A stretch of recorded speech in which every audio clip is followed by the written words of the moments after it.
Okay.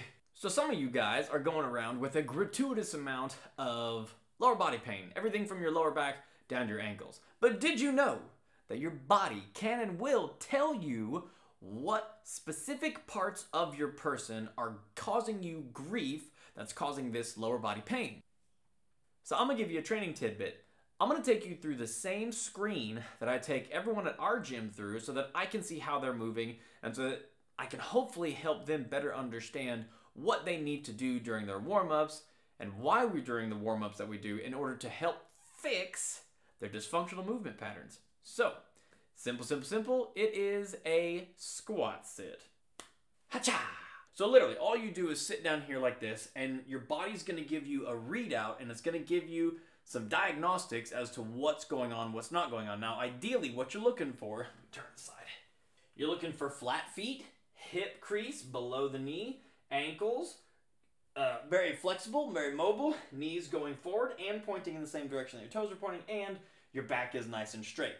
Now your back is going to look different depending on the actual curvature of your spine, but you get the gist. These are all the big points that we want to try and achieve as we're doing this. Now, let me show you some places where you're going to go wrong. Let's start with the easy one. Hip crease, not below the knees. You might be up here like this, right? You might even be higher than that. Now, typically, this is where people tell me, I'm too old for that.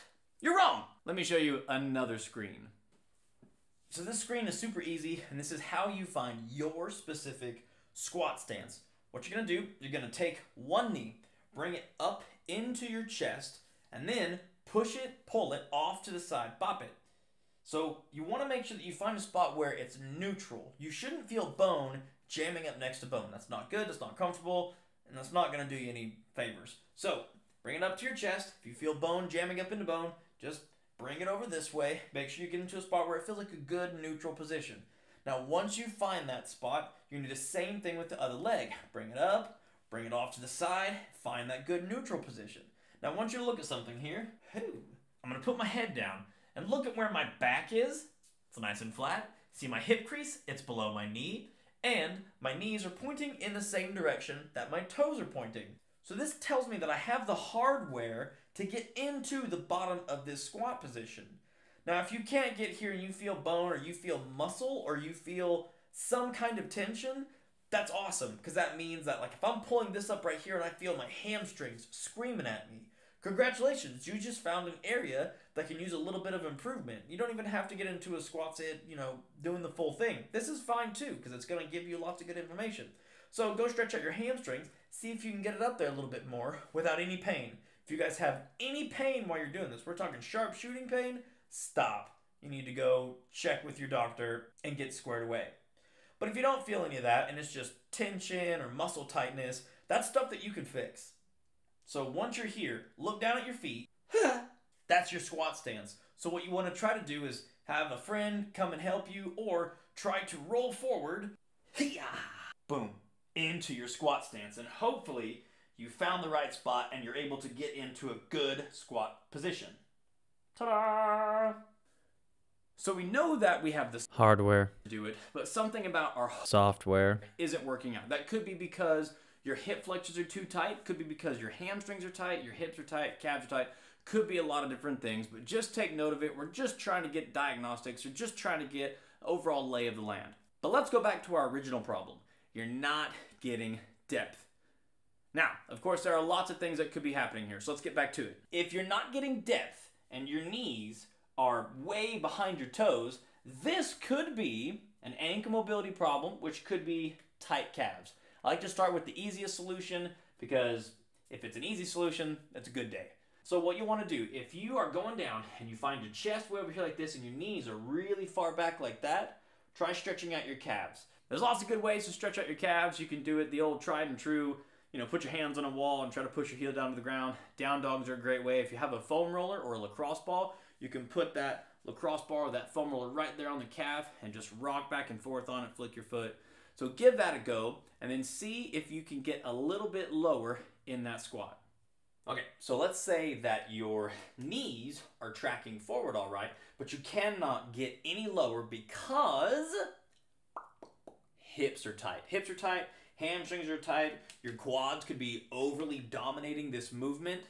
And that's common, especially if you have a desk job or you're a desk athlete where you're basically sitting all day long. So what you got to do is you have to loosen up all your hip muscles, and we've got more videos on that, but a side hip smash, Samson stretch, world's greatest stretch, pigeon stretch, couch mobility. But the idea is to help stretch out those hip flexors, the hips, the glutes, the hamstrings, and the quads. And if you are used to using your quads and you're not letting your hamstrings and your glutes get involved, that will also keep you in that high squat position. And again, we want to get as big a range of motion because it makes the joints healthier, makes your muscles stronger, helps you move better, and it's the way you should be able to move. So, yeah, there's that. Okay, next area. Your knees are caving in. Whether you're up here or whether you're down here. If your knees are caving in, this is a pretty good indicator that your butt is not working. So what we want to do is we want to fire up those glutes.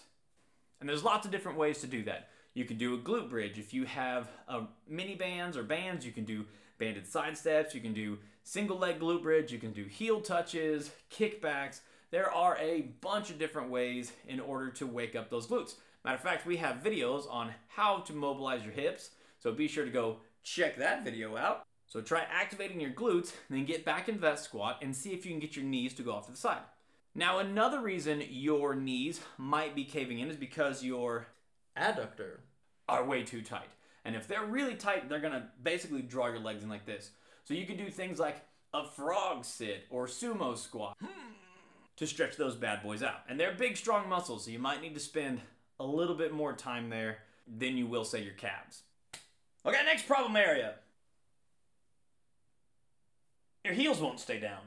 That is almost always a calf problem. So go and stretch out your calves and make sure that they're pretty loosey-goosey before you get into that. And that's going to help out quite a bit. A really great one to do is an ankle mobility drill. We actually have another video for that. Be sure to go check that one out if this is your issue. Last one. You can get down there, you can keep your feet flat, your knees are tracking the right direction, but your back is doing this number right here. Or, the one I see a lot is this right here. So this is a combination of things, right? One, it could be because my abs aren't strong enough to keep me in the upright position. Could be because my upper back isn't strong enough to keep everything pinned back and down. Or it could be, watch this, ankles again, right? If my ankles are too tight, they're not going to allow my knees to travel forward so that I can sit on a nice flat foot and keep my chest upright. You might have plenty of upper body strength, but again, if your ankles are stiff and tight and stuck, it's not going to allow you to get into a good position. So let me show you the bad way. And if you go and stretch out your calves and your ankles and mobilize those, it should look.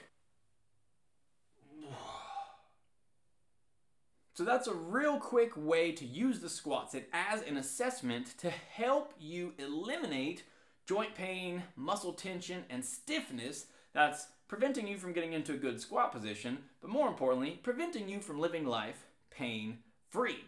So if you found one of those areas to be a problem, go check out one of the videos in our descriptions, go through the whole thing, and then retest your squat sit and see if it helped make it better, same, or worse.